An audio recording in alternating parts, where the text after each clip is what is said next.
First, sowing seeds back on the GameCube, the Pikmin franchise has lain dormant for quite some time.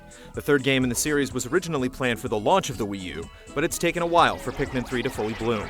Have the delicious fruits of action and strategy been able to properly ripen on Nintendo's first HD console?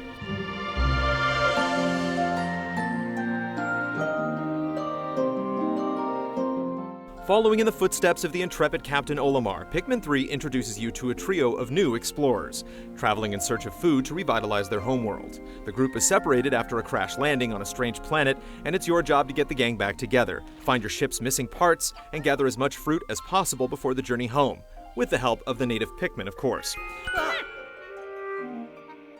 The team consists of an engineer, a botanist, and of course the captain.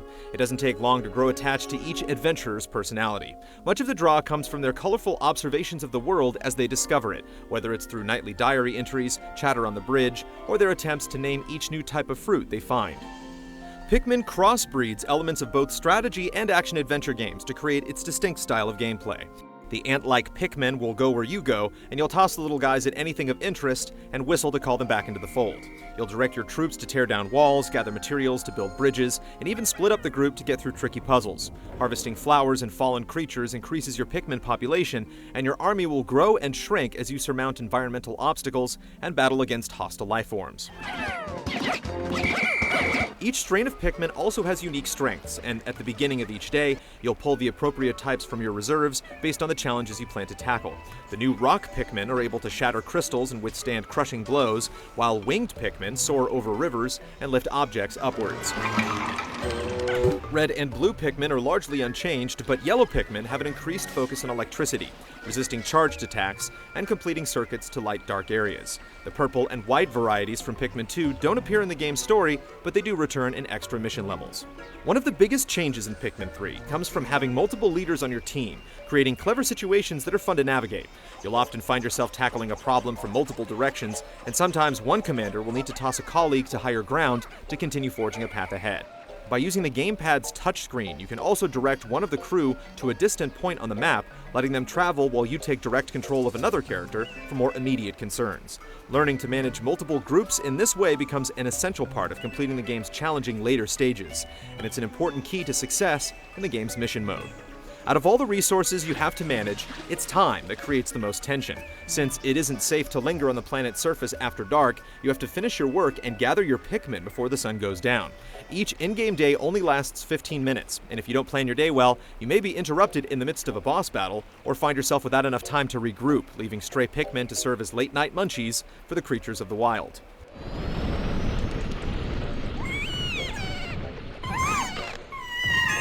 Furthermore, the number of days you have to work with is limited by the amount of juice in your ship's stores, but by locating and gathering fruit, you'll give yourself more time and the freedom to explore. There are so many objectives to consider that you might get caught off guard by how fast the time goes by, but if you're diligent, you can easily stockpile double the amount of juice you would need to finish the game. The game's rhythm begins to settle in after the first in-game week or so, and you'll soon learn how to assess how much you can accomplish in a day. While the game seamlessly transitions between various control schemes, including off-TV play on the Wii U gamepad, the best experience comes from using the Wii Remote and Nunchuck with the gamepad by your side, since unlike the gamepad, the Wii Remote configuration gives you independent control of your character and cursor. Unlike the GameCube games, you can no longer direct the group using the right thumbstick. Instead, there's a charging attack that sends your full squad hurtling forward, and a dodge command to get out of harm's way. There are times when the older method is missed, but these two new commands fit the role well, especially since Pikmin are less likely to get stuck or lost along the way. The game's sense of challenge is often internal, depending on how many losses you're willing to accept.